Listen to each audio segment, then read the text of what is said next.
I never liked the idea of taking a vacation alone, but after everything that had happened that year, it felt necessary.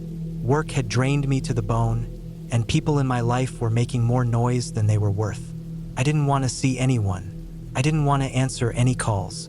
I just wanted to be somewhere quiet where no one could bother me. So when I found the listing for a secluded cabin up north, a few miles off any main road, it felt like the right move. The pictures showed an old wooden cabin tucked deep in the trees, a gravel driveway, and not much else. It was exactly what I wanted. I left before sunrise, tossing my bags in the back of the truck, loading up a cooler full of food and drinks, and double-checking everything before pulling out. The drive was long, almost 8 hours with the stops I made, but the farther I got from the city, the better I felt. It was mid-October, and the leaves had turned red and gold. The air smelled different too, cleaner, colder, a hint of wood smoke now and then as I passed little towns. The last stretch of the drive was a narrow dirt road winding through thick woods. The trees grew close enough that their branches sometimes scraped the sides of the truck. I had to slow way down, bouncing over potholes and dodging fallen limbs. Finally, the road opened up into a small clearing, and there it was, the cabin. It was smaller than it looked in the pictures. One story with a sagging front porch and a tin roof that looked like it had seen better days. The wood siding was gray and cracked from years of weather. I killed the engine and just sat there for a minute. It was quiet. Not the kind of quiet you get at night in the city with a little hum of traffic off in the distance. This was a heavy, thick kind of quiet, the kind that settled into your chest. I got out and stretched, my boots crunching in the gravel. I looked around. The forest wrapped all the way around the clearing. No other buildings, no people, just trees and the cabin. Inside was about what I expected. A single large room with a fireplace, a battered old couch, a small table with 2 chairs, and a bed shoved up against the far wall. The kitchen was a counter, a sink, a fridge, and an old gas stove. There was one door off to the side that led to a tiny bathroom with a shower that looked like it hadn't been used in a while. It smelled like old wood and mildew, but not unbearable. There were a few windows, but they were grimy and streaked from rain. I spent the first hour unloading everything, putting away food, stacking firewood inside near the hearth, and setting up my sleeping bag on top of the mattress. There were sheets, but they didn't look clean, and I didn't trust them. I brought my own just in case. When I finished, I walked the perimeter of the clearing, getting a feel for the place. The ground was uneven, little dips and humps hidden under dead leaves. The trees started thick right at the edge of the clearing, standing tall and close together. I couldn't see more than 20 feet into the woods before everything turned into a wall of shadows. As evening settled in, I made a fire in the fireplace. The first few matches fizzled out, but eventually, the kindling caught, and soon enough, the room was filled with the crackle and pop of burning wood. The light was warm, pushing the shadows back. I sat on the couch and cracked open a beer, staring into the flames. No TV, no phone signal, just me and the fire. That night, I slept hard. After the long drive and all the fresh air, my body just shut down. I barely remember closing my eyes, but sometime after midnight, I woke up. Not because of a noise. It was something else. A feeling, like something had changed in the room. I lay there in the dark, my heart thudding. The fire had burned down to coals, casting a faint red glow. The air was colder. I pulled the blanket up around me and listened. Nothing. No footsteps, no scratching. Just that heavy silence again. I told myself it was nerves, that my brain was used to city noise, and the deep quiet was messing with me. I eventually drifted back to sleep, my dreams scattered and restless. The next morning, I made coffee on the stove and sat on the porch with a cup, watching the mist rise off the ground. It was colder than I expected. My breath came out in little puffs. The forest looked different in the daylight, less threatening, more beautiful. Birds chirped from somewhere deep in the trees. I could hear the distant rush of a creek. After breakfast, I went for a walk. I followed a narrow trail that led from the side of the cabin into the woods. The trail was overgrown but still visible if you looked close. I didn't go far, maybe half a mile, before I turned back. I didn't want to get lost. The trees all looked the same, and it would be too easy to lose the trail. When I got back, I noticed something strange. My cooler had been moved. Not much, just a few inches, but it was obvious. I'd left it right by the fireplace, and now it was closer to the couch. I stared at it for a long time, my mind trying to find an explanation. Maybe I bumped it without realizing. Maybe it slid somehow. But the floor was rough wood, not smooth enough for a heavy cooler to slide on its own. I pushed the thought away and made lunch. After eating, I sat outside for a while, carving little notches into a piece of wood with my pocket knife. The sun was warm on my back, and for a little while I forgot about the cooler, the feeling during the night. I almost convinced myself that everything was fine. That evening, the sun dipped fast, the way it does in the woods. 1 minute the clearing was bathed in golden light, and the next it was dark and cold. I built another fire, bigger this time, and sat close to it. I didn't like the way the cabin looked when the fire got low. Shadows crept up the walls and hid in the corners. It made the place feel smaller, tighter. I didn't stay up long. After the fire settled into a steady burn, I climbed into bed with a flashlight on the nightstand, and the axe I used for splitting wood leaned against the wall, just in case.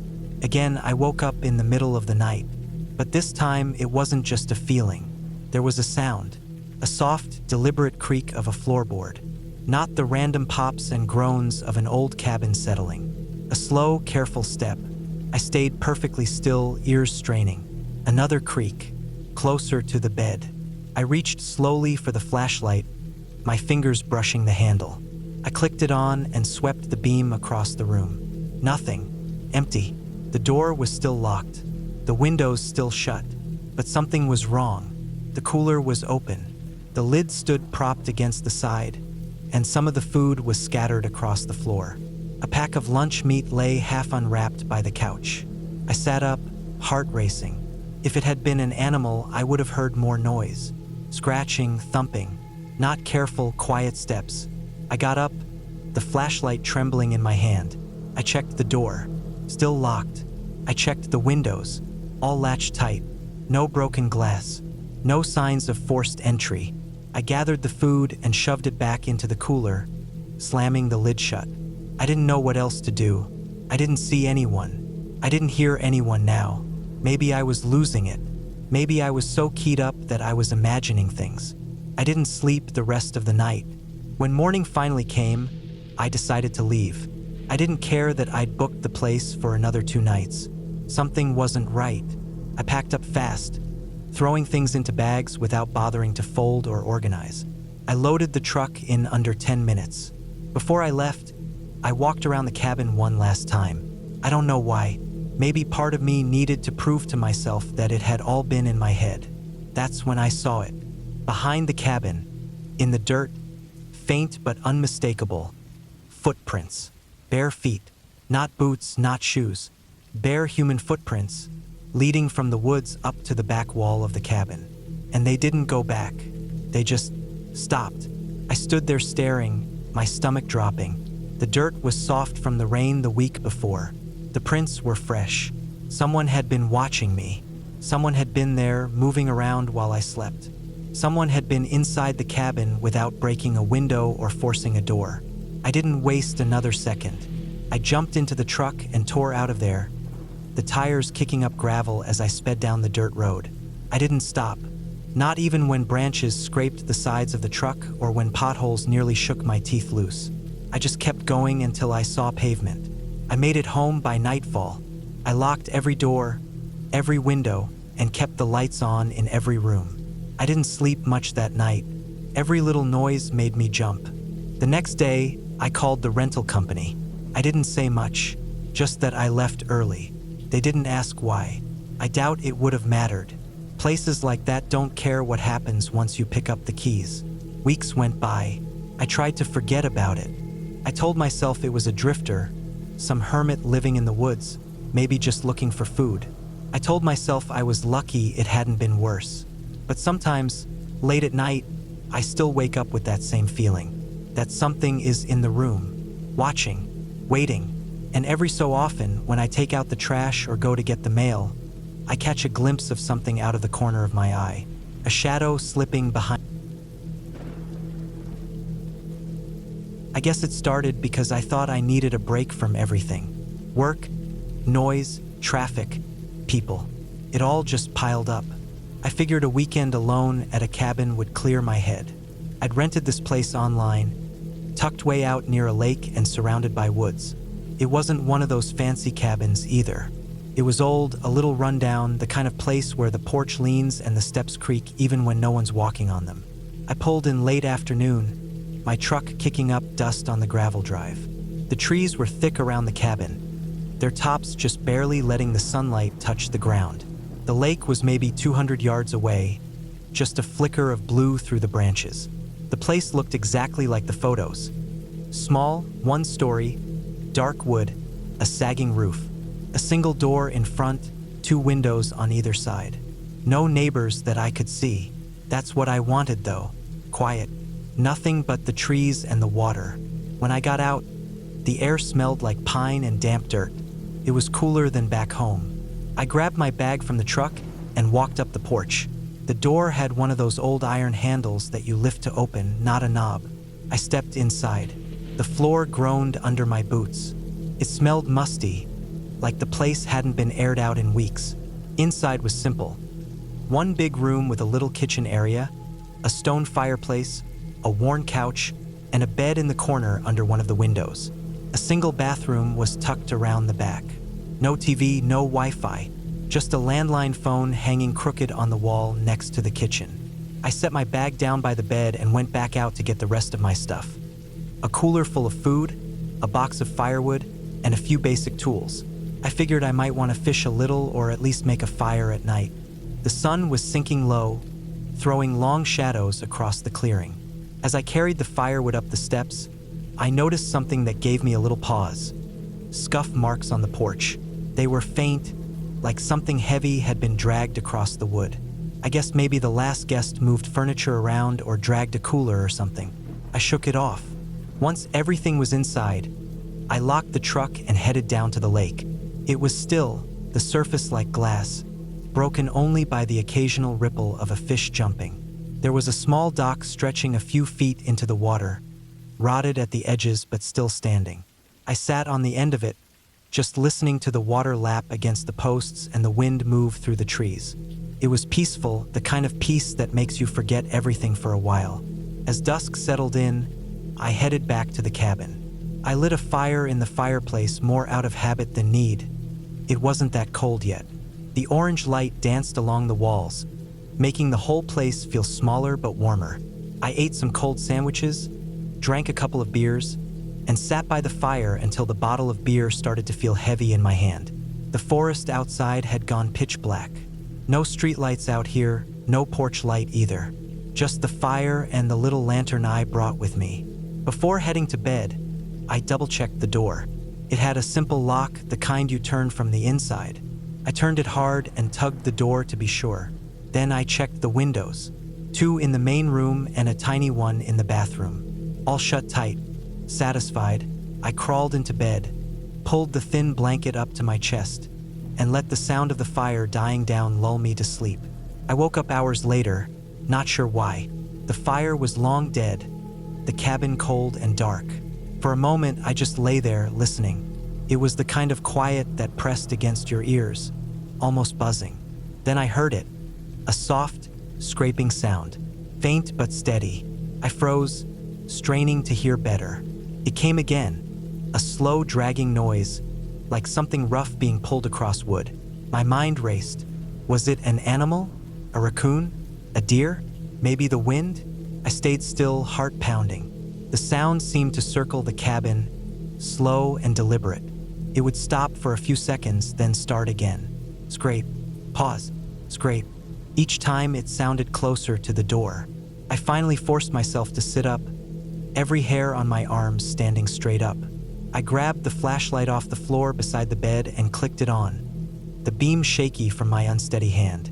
I pointed it at the windows but couldn't see anything, just the reflection of the inside of the cabin. I waited for what felt like forever, gripping the flashlight so hard my fingers hurt. The noise finally stopped. I stayed awake until dawn, never once hearing it again. When the sky finally started to turn gray outside, I got up. I opened the door slowly, scanning the porch and the clearing. Nothing. No tracks, no marks, no signs of anything at all. I told myself it was just some animal and decided not to let it ruin my weekend. After breakfast, I spent most of the day by the lake, fishing, reading, trying to push the night out of my head. But I kept catching myself glancing back at the trees, half expecting to see someone standing there. That night, I built the fire higher, piled more wood onto it than I needed. I brought the axe inside, propped it against the wall near the bed, and kept the flashlight by my side. I left the lantern burning too, a soft circle of yellow light in the dark cabin. Again, I double-checked all the locks before laying down. Again, I woke up in the middle of the night. This time, it was different. There was no dragging sound, no scraping, just silence. But there was something else, a feeling, like I wasn't alone. I lay perfectly still, eyes wide open, staring at the ceiling. Then I heard the tiniest creak, like someone stepping lightly on the porch. I sat up slowly, easing the blanket off me. I grabbed the flashlight and shined it toward the door. Nothing. The door was still shut. I listened, hardly breathing. Another creak closer to the door. Then another near the window. The flashlight flickered. I smacked it once, and the light steadied. I aimed it at the window and caught a flash of something. It was so quick I wasn't sure I saw anything at all. Maybe a shape moving. Maybe just the reflection of the light on the glass. Either way, I knew I wasn't going back to sleep. The first light, I opened the door again. I half expected to see tracks or muddy footprints. But again, nothing. Just the empty porch, the dirt clearing, the silent woods. I spent the morning packing up. I didn't even finish the food I'd brought. I didn't feel like staying another night. Something about the place just didn't feel right anymore. It wasn't the cabin itself. It wasn't the woods. It was the feeling that something or someone was out there watching, waiting. I loaded the truck fast, throwing my bag, cooler, and tools into the bed without bothering to pack neatly. Before I climbed in, I took one last look at the cabin. And that's when I noticed it. Under the porch, half hidden in the shadows, something caught the light. I crouched down, heart hammering. It was a piece of fabric, wedged between two of the porch beams, dirty, torn, and old. It looked like part of a shirt or jacket. Something about it made my stomach turn. I didn't pull it out. I didn't want to know more. I got in the truck and drove away without looking back. The gravel crunched under the tires, the trees closing in around the road. I didn't slow down until I hit the paved highway 20 minutes later. Back home, I tried to tell myself it was all in my head. Maybe it was. Maybe it was just animals. Maybe the cabin was so isolated it messed with my brain. Maybe someone else had stayed there before me and left that scrap of cloth under the porch. Maybe. But some nights, when I wake up and it's dead quiet, when I feel that buzz of silence pressing against my ears, I think about the scraping sound, the soft steps on the porch, the feeling that I wasn't alone. I think about that torn fabric, and I wonder if whoever left it is still out there, waiting for someone else to come stay at the cabin. It was supposed to be a simple weekend camping trip.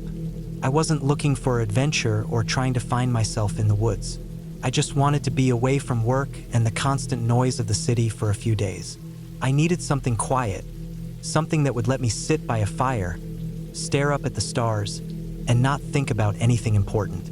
I picked a spot about 2 hours from home, a public forest area that wasn't too crowded but wasn't completely isolated either. I didn't want to deal with strangers, but I also wasn't trying to get lost somewhere I couldn't find my way back from. I had found this place on a hiking forum. Someone had posted about a small, unofficial clearing near a creek that people use sometimes. It wasn't marked on maps, but with the directions they gave, take the main trail about 1.5 miles in, then cut off at a big, dead oak tree. I figured I could find it easy enough. I spent Friday morning packing up my gear carefully. I wasn't one to forget things. Tent, sleeping bag, a small hatchet, a lighter, fire starter sticks, a couple flashlights, a power bank for my phone, extra batteries, 2 gallons of water, basic food, mostly jerky, granola bars, and a few MREs, and a cheap camping stove. I threw it all into the back of my car and headed out around noon. It was a little cloudy when I left. The sky had that flat, dull look like it couldn't decide whether it was going to rain or not. I didn't love that, but the weather report hadn't mentioned anything serious, just some passing showers maybe. I figured I could deal with a little drizzle. The drive went fine. 2 hours of mostly empty highways, winding a little once I got closer to the woods. I pulled into the small dirt parking lot near the trailhead around 2:30. There were only 3 other cars there, and the lot could hold at least 10, so I wasn't too worried about running into a lot of people. I made a mental note of the cars: an old blue pickup, a silver SUV, and a little black hatchback. I always like to know who might be around, just in case. I hoisted my pack onto my back, locked up the car, and started hiking. The trail was pretty easy, wide and well-worn. It was clear people used it often enough to keep it visible. The woods were mostly pine, with some scraggly birch mixed in. Underneath the trees, the ground was soft with old needles and leaves, and the air smelled clean and sharp.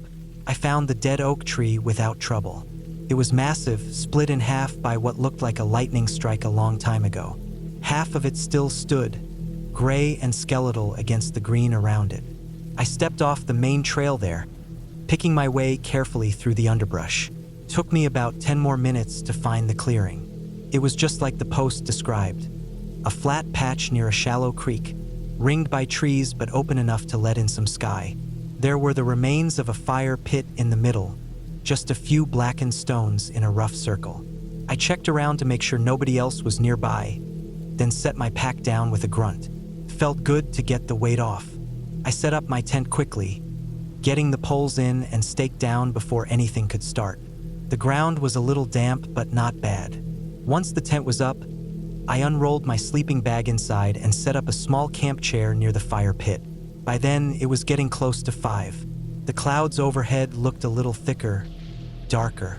I decided to go ahead and get some firewood together before it got too late. The woods weren't short on deadfall. I gathered a decent pile of sticks and a few thicker branches, enough for a good fire to last into the night. I used my hatchet to break the bigger pieces down, stacking them neatly beside the pit. Starting the fire was easy with the fire starter sticks. Soon I had a good blaze going, crackling and throwing out enough heat to chase the damp from the air. I sat back in my chair, watching the flames, feeling the tension of the week start to ease out of my shoulders. For a while, everything was perfect. I heated up an MRE on the little stove, ate it slowly, then cleaned up and packed away the trash carefully. I didn't want to attract animals. I double-bagged the trash and hung it from a tree branch about 50 feet from camp. The woods around me grew darker as the sun went down. The firelight made a bubble of warmth and light, but outside of that, the forest turned into a wall of blackness. I could hear the creek gurgling quietly and the soft rustle of leaves when the wind stirred. At some point, maybe around 8:30 or 9, I thought I heard something else. It was faint, a soft crunch like a footstep. I sat up straighter in my chair, listening. My heart gave a slow, heavy thump. The woods were full of animals. I told myself it was just a deer, maybe a raccoon. Nothing to worry about. Still, I grabbed my flashlight and clicked it on, sweeping the beam around the edge of the clearing. Nothing, just trees and shadows. I told myself to relax, but I didn't really. Not completely. I put a few more sticks on the fire, building it up bigger. I didn't want anything creeping close to camp without me seeing it. The night wore on. I stayed by the fire, watching, listening. Every now and then I thought I heard something. A branch snapping, a soft scuffle, but it never came closer. Eventually, sometime past midnight, I forced myself to go to the tent. I zipped it closed carefully, checking the edges, making sure no gaps were left. I laid there in my sleeping bag, flashlight within easy reach, listening to the night. Sleep didn't come easy. Every little sound seemed louder in the dark. I kept picturing things. Animals, people, something standing just outside the thin nylon walls of the tent. I told myself again and again it was just my imagination, just the normal sounds of the woods at night. At some point, I must have drifted off. I woke up to the sound of footsteps, not animal sounds, not the random scuffle of a raccoon digging around. These were slow, heavy steps, deliberate. I froze. The footsteps circled the tent once, slow and steady. I held my breath, straining to hear. I couldn't see anything, not from inside the tent, but I could feel the presence out there. The steps stopped behind me, near the head of the tent. Silence. Then something brushed against the fabric, just a light scrape, like fingers or a stick. I stayed completely still, heart hammering so hard it hurt. I thought about grabbing the flashlight, about yelling, but my body wouldn't move. I just lay there, sweating, breathing shallowly. Minutes passed, maybe hours. Couldn't tell. Eventually, I heard the steps move away, fading into the trees. I didn't move. I didn't even breathe deeply until the sky outside started to turn gray with morning light. Only then did I slowly, carefully unzip the tent door and peek out. Nothing. The fire had burned down to cold ashes. The woods looked the same as they had yesterday. Calm. Empty. I checked around the campsite. No obvious footprints. The ground was too hard and covered in leaves. But a few places near the tent looked scuffed, like someone or something had been there. I packed up quickly. No breakfast, no coffee. I shoved everything into my pack without caring how it fit and got moving. The hike back to the car felt like it took forever. I kept glancing over my shoulder, heart racing at every little sound. I didn't see anyone, but that didn't make me feel better. When I got back to the parking lot, 2 of the 3 cars were gone. Only the old blue pickup remained. I didn't stick around to think about it. I tossed my gear in the car, locked the doors, and drove. I didn't even turn the radio on. I just focused on the road, trying to shake the feeling that something had followed me. It wasn't until I got home, hours later, that I started to feel normal again. I unpacked slowly, going over everything in my mind. I tried to be rational. Maybe it had been a big animal. Maybe I had imagined it half in a dream. I didn't know. But when I went to pull out my sleeping bag, I noticed something. A long, thin cut in the fabric near the head of the bag. It hadn't been there before. I would have seen it when I packed. It wasn't from inside either. It looked like something had sliced into it from the outside, a shallow, careful cut that hadn't gone all the way through. I sat there on the floor, staring at it, feeling the cold creep back into my bones. Someone had been there, not something. Someone. They hadn't tried to rob me. They hadn't tried to hurt me. Not then. They had just watched. Or maybe they had been waiting for something. I didn't go camping again after that. Not alone. Not ever. Some things out there are worse than ghosts or monsters. Some things are real. And some people you'll never even hear coming. I found the listing for the cabin late one night, scrolling through short-term rentals after a long day at work. I was burned out and needed to get away from people, traffic, noise, everything. This cabin was remote, tucked deep into the wooded hills of northern Montana, far off any main road. The photos showed thick trees around it, a small stream nearby, and the kind of isolation that makes most people uneasy. For me, it felt like exactly what I needed. The drive took me nearly a full day. I followed a state highway into the hills, then turned off onto a gravel road that seemed to go nowhere. My phone lost service about an hour before I reached the place. I wasn't worried. I had downloaded maps and directions in advance. There was no one for miles, and that was the point. The road narrowed until it was barely wider than my car. Branches scraped the sides, and I had to get out once to move a fallen limb. After another mile, I reached a clearing with a tiny, weathered cabin set back among the trees. It looked like no one had touched it in a while, which I liked. The kind of place forgotten by time. I parked next to a pile of chopped wood and stepped out into the thick silence of the forest. The cabin was small, one main room with a bed, a little kitchen area, and a table. There was an outhouse about 30 yards into the trees. No electricity, no running water. Just lanterns, a wood stove, and solitude. I unpacked my gear, started a fire in the stove, and settled in. The first night was peaceful. I sat on the porch with a blanket, listening to the wind in the trees. It rained lightly, just enough to add a rhythm to the quiet. I slept better than I had in months. The next day, I hiked around the area. The The forest was dense, the terrain steep in places. I followed a deer trail uphill and found an overlook with a wide view of the valley below. I didn't see a single house, road, or light, just green stretching in every direction. I sat there for a long time. On the way back to the cabin, I noticed something that hadn't been there before. An old coffee can hanging from a tree branch near the outhouse. It was rusted and had holes punched in the bottom. I figured someone had used it as a makeshift rain gauge or something. Still, I hadn't seen it when I arrived, and that unsettled me a little. I tried to shake it off. That night, the woods felt different. Not louder, not quieter, just off. It's hard to explain. I had a fire going in the stove, and I sat on the floor reading by lantern light. Every now and then, I thought I heard movement outside. Not animals, heavier. But when I opened the door, there was nothing. I told myself it was just the wind and my brain playing tricks. The third day, I didn't leave the cabin much. I sat by the stream for a while and chopped some wood, but I felt restless. I kept looking over my shoulder, like someone was watching me. I still hadn't seen any signs of people, but that coffee can had stuck in my mind.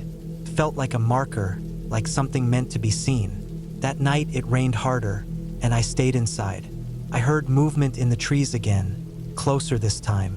I put out the lantern and sat in the dark, just listening. For about an hour, I heard nothing but rain. Then, just before midnight, I heard footsteps on the porch. Slow, deliberate footsteps. I didn't move. I didn't breathe. I sat completely still in the dark, heart hammering. The footsteps stopped right outside the door. Whoever it was didn't knock, didn't speak, didn't try the handle. Just stood there. I could hear breathing, steady, calm breathing. It went on for what felt like an hour, but was probably only 5 minutes. Then the footsteps moved away. I heard them circle the cabin once, then disappear into the trees. I didn't sleep. In the morning, I opened the door slowly. The rain had washed everything clean. No footprints, no sign anyone had been there. I walked the perimeter of the cabin and found nothing unusual, except for a pile of small rocks stacked neatly under the front window. 6 stones balanced carefully. I hadn't done that. I considered packing up and leaving, but I told myself again it was probably a hunter or a hiker who got turned around. Maybe someone curious. Still, that didn't explain the breathing or the rocks. I stayed inside all day, checking the windows constantly. I didn't see anyone, but just before dusk, I found another marker. This time it was a piece of twine tied around a tree near the outhouse. A single knot, tight and purposeful. I hadn't brought twine. I didn't start a fire that night. I didn't use the lantern. I sat in the dark again, hoping whoever it was wouldn't return if they thought no one was home. Around midnight, I heard something moving outside. This time it wasn't footsteps. It was the sound of something dragging. A dull, rhythmic drag across the porch boards. Then it stopped, and then the breathing again, this time closer to the window. I couldn't see anything, but I knew whoever it was had their face near the glass. Watching, I stayed completely still. After a while, the sound faded. The dragging noise moved away. In the morning, I found a long scratch across the porch, as if something metal had been dragged. No other signs. The rocks were gone. I decided I would leave that day. I packed quickly, loaded the car, and locked the cabin out of habit. I turned on the ignition and started driving down the trail. About half a mile down, the road was blocked. A tree had been dropped across it. Not fallen, cut. The edges were clean. Someone had put it there. I had an axe in the trunk, but this tree was massive. It would have taken hours to clear, and I didn't want to be out there with my back turned that long. I backed up all the way to the cabin and parked again. I was shaking. I had no signal, no way to call for help, and whoever was out there clearly didn't want me to leave. I stayed inside the cabin for the rest of the day. I barred the door with the table and kept the axe close. I didn't eat, didn't sleep, just waited. That night, they came again. More than one this time. I heard movement all around the cabin. Slow, methodical. I heard things brushing against the walls, tapping the windows. No voices, no light. Then something heavy hit the roof. Not like someone walking, like someone jumping down from a tree. It landed hard. Then the roof creaked with footsteps. I stayed in the corner with the axe, not moving. Then came the worst sound, the slow twist of the doorknob. It turned all the way, back and forth, like someone testing it. Then a knock just once. One hard knock, then silence. I didn't sleep. I waited until full light before I opened the door. Nothing was out there. The roof had scratch marks on it, and the firewood pile had been scattered across the clearing. But the tree blocking the road was gone. I didn't waste time. I threw everything in the car and drove out fast. I didn't stop until I hit pavement. I kept looking in the mirror, expecting to see someone in the road behind me. I made it to a gas station with a payphone and called the county sheriff. They sent someone out to check the cabin. 2 days later, they called me back. They didn't find anything unusual. No footprints, no signs of people. They said maybe it was a bear, or maybe someone passing through. They didn't seem concerned, but I still am. It's been months, and I still have dreams about that breathing outside the window. I don't know who they were or what they wanted, but I know one thing: they weren't trying to scare me. They were trying to study me, to see how I'd react, to test my limits. And whatever reason they had for letting me go that last day, I don't think it was kindness. I think it was curiosity. And I think one day they might come looking again. I rented the cabin because I needed space from everything. I was burned out. I'd been working a desk job that didn't give me a second to breathe, and I hadn't taken a vacation in 2 years. It got to the point where I'd wake up with my heart pounding before I even got out of bed. It felt like everything was closing in. I couldn't stand the sound of my phone buzzing anymore. Even people talking near me made me twitch. I didn't want to be around anyone, not for a while. I searched online for cabins within a day's drive. I didn't want anything luxurious. No lake views or fireplaces or fancy resort setups. I just wanted a place far enough away that I couldn't hear traffic. I found one. It was listed as a hunting cabin, about 4 hours north. No amenities except a wood stove and a pump well for water. The pictures showed a small log structure with a sloped metal roof, set in a clearing surrounded by woods. The listing said it hadn't been used in a couple of years, but it was structurally sound. I didn't care. It looked quiet. That's all I needed. I packed everything I thought I'd need: canned food, a camping stove, some tools, extra blankets, and a sleeping bag. I brought a jerry can of water just in case the well pump didn't work. I made sure I had a flashlight, batteries, and a headlamp. I didn't plan to go hiking or anything. I just wanted to stay in one spot and not be bothered. I told a friend where I'd be and that I'd be offline for a week. I didn't even bring a phone charger. The drive was uneventful. Long stretches of back roads and gravel. The directions were clear enough. Take this old logging road, go past the mile marker, look for the faded orange flag tied around a post. After that, there was a short trail just wide enough to get a car down if you went slow. The trail was bumpy, full of dips and loose stone, and it scraped the underside of my car a few times.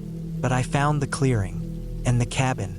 It was smaller than I expected, maybe 15 by 20 feet. One window in the front, a crooked door, and a rusted stovepipe coming out of the roof. No signs of recent use.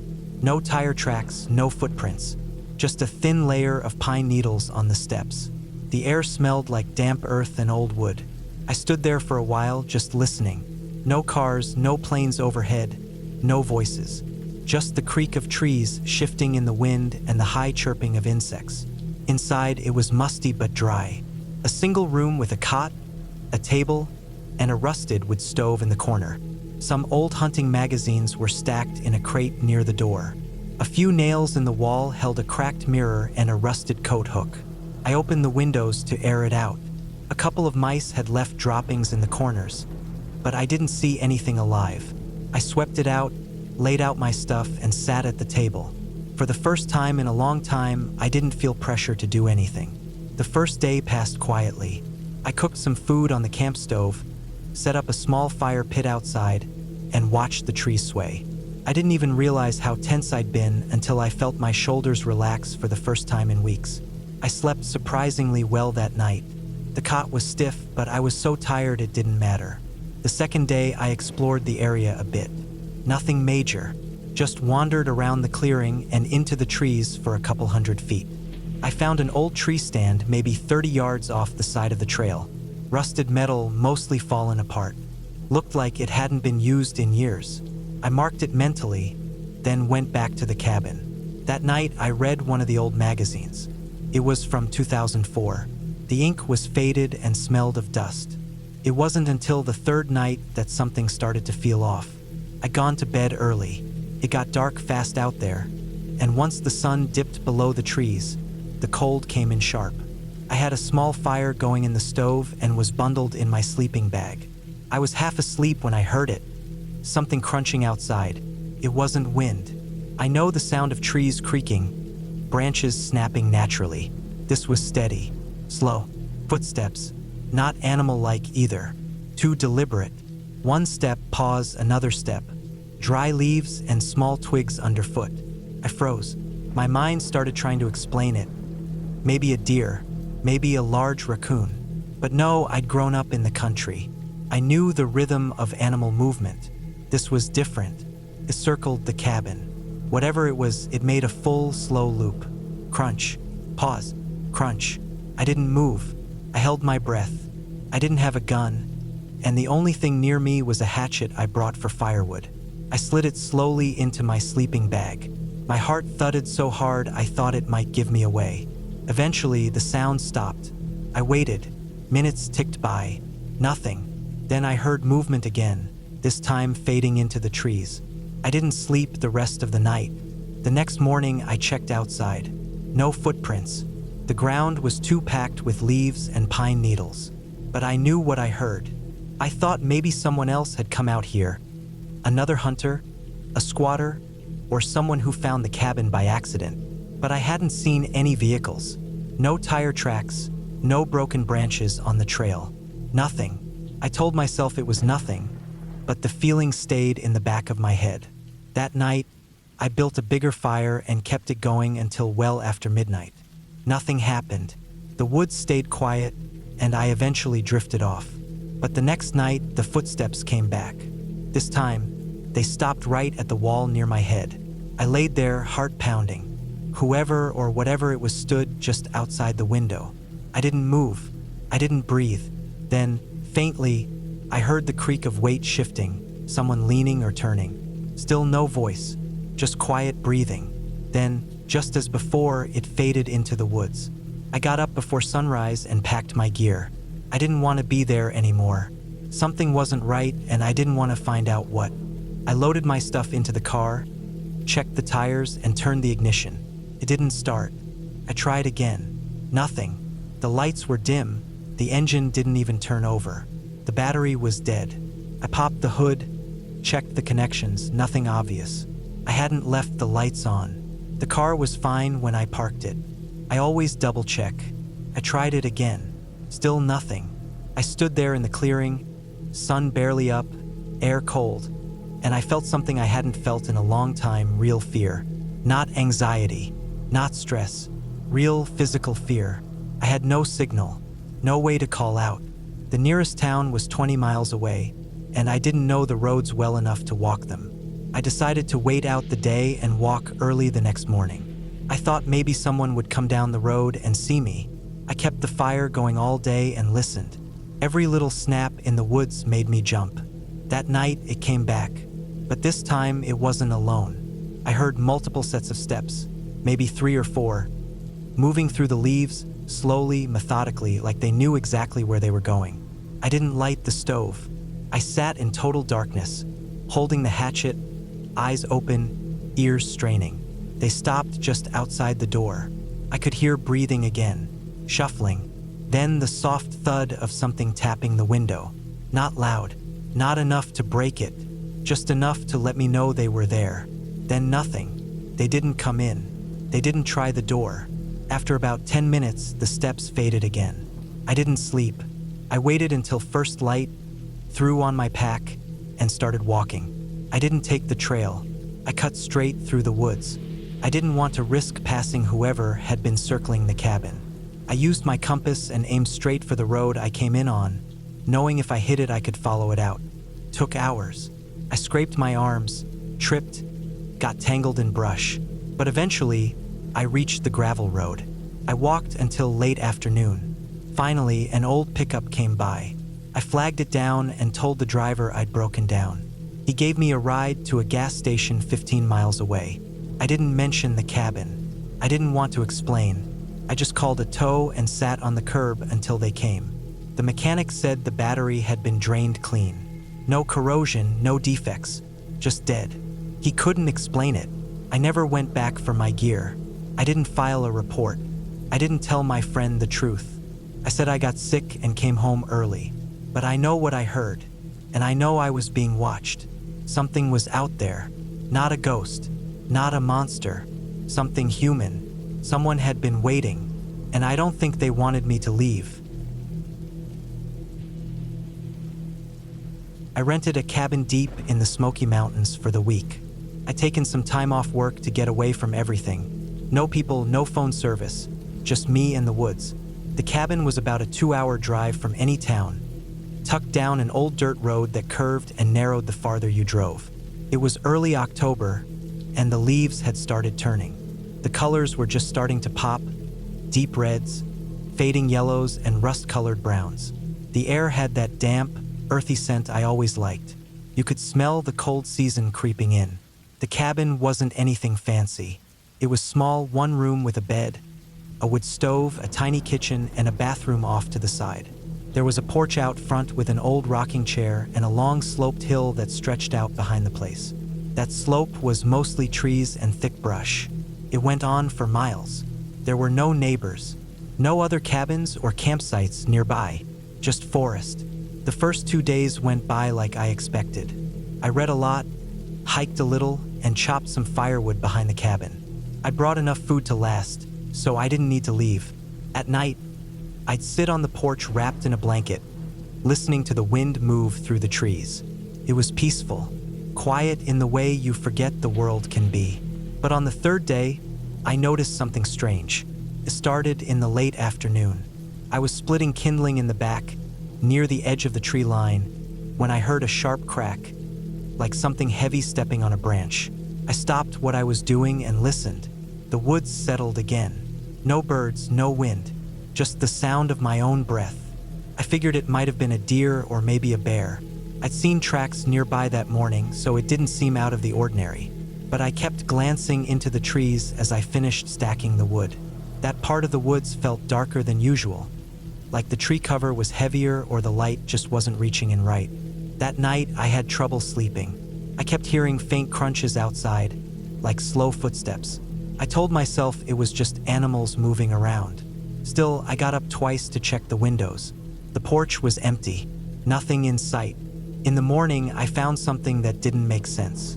Near the woodpile, maybe 10 feet from the back wall of the cabin, I saw a small pile of rocks, stacked, not randomly, neatly, 3 flat stones balanced on top of each other. I hadn't put them there. I'd walked through that exact spot the day before, several times.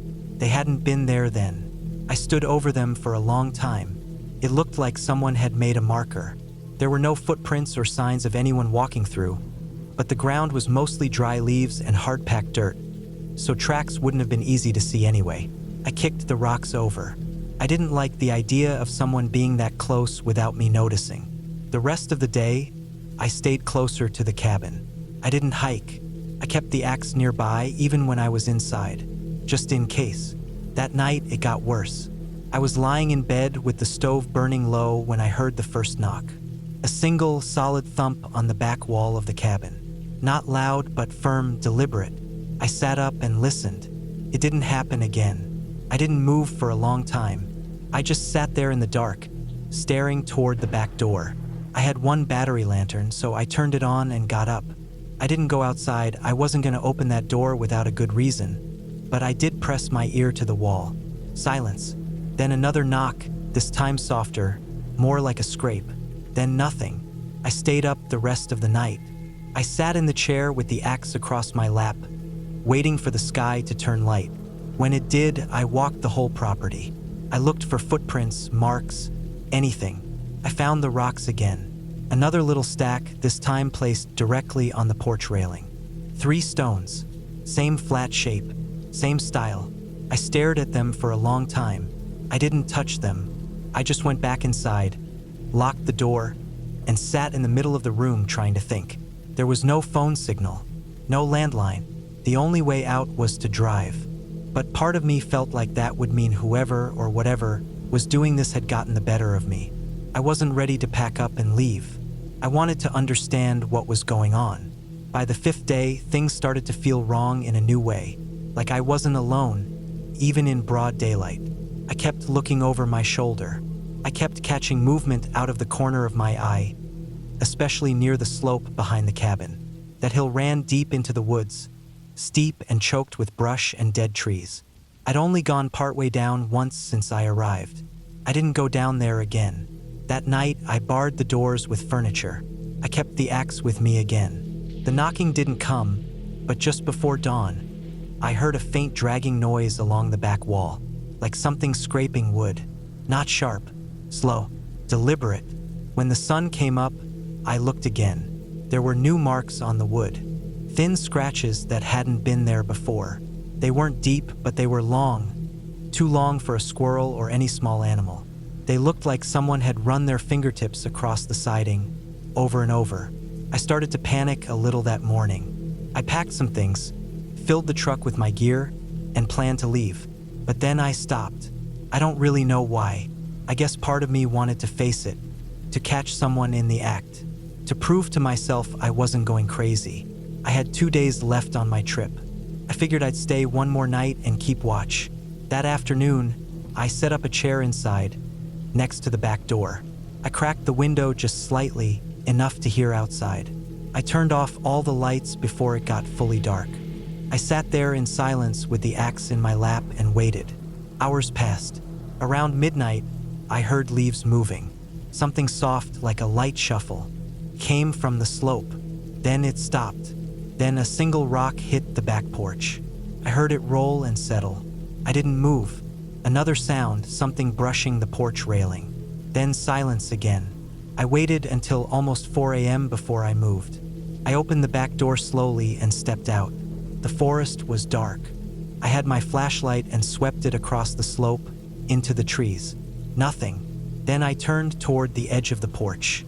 There, right next to the chair I'd sat in earlier that week, was a fresh stack of stones.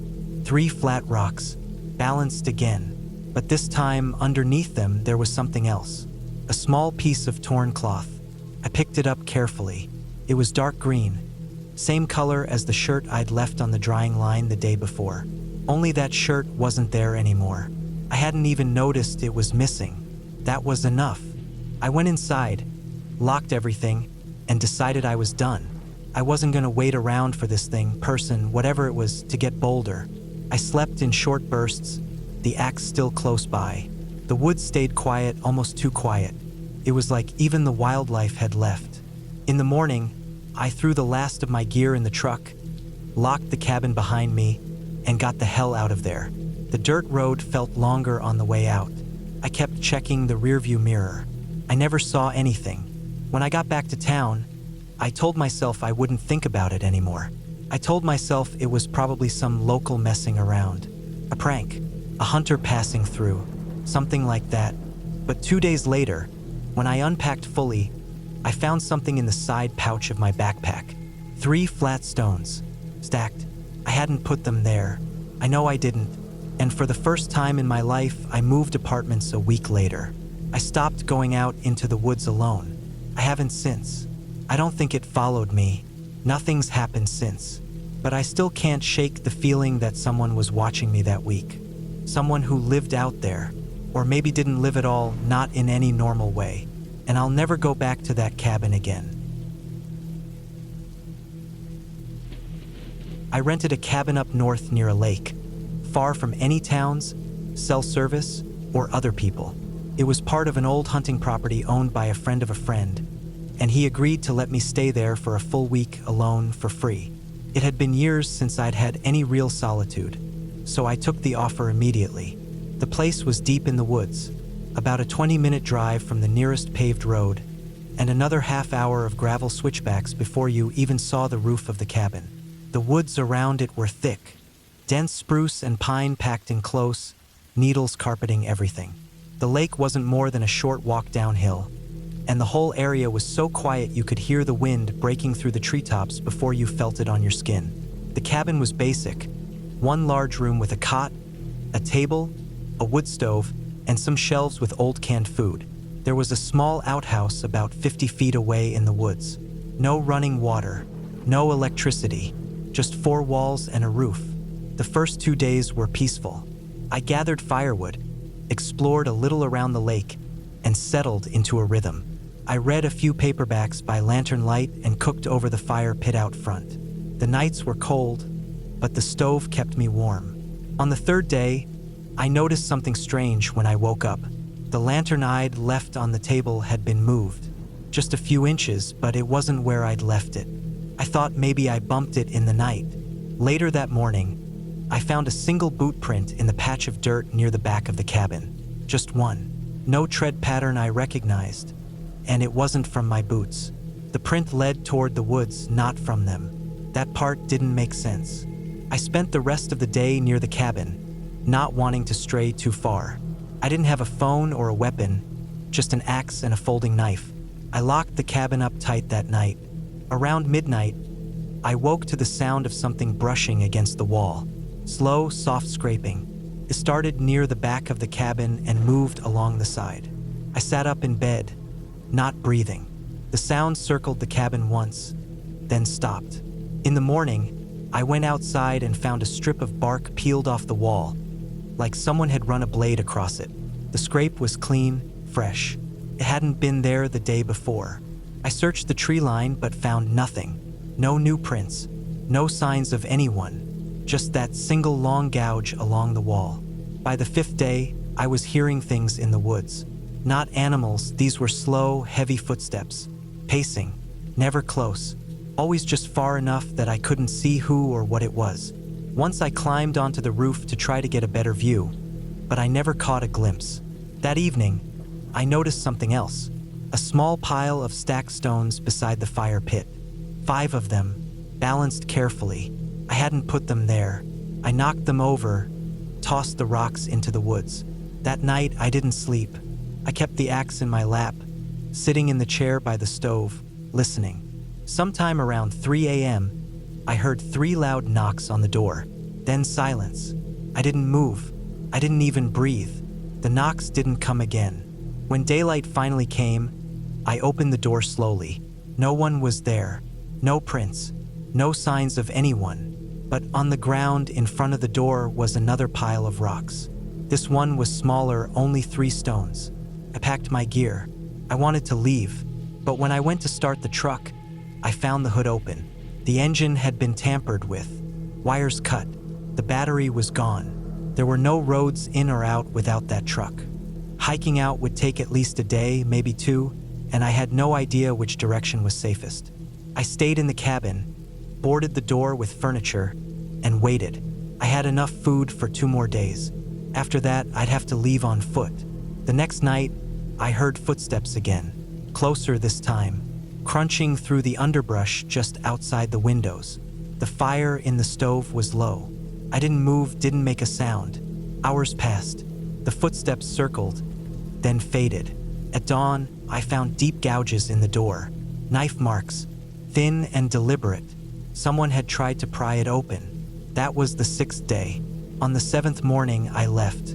I packed only what I could carry and headed east, following the slope of the land toward what I hoped was the main road. I walked fast but quiet, pausing often to listen. I thought I heard movement behind me more than once. Just before dark, I found a ranger station.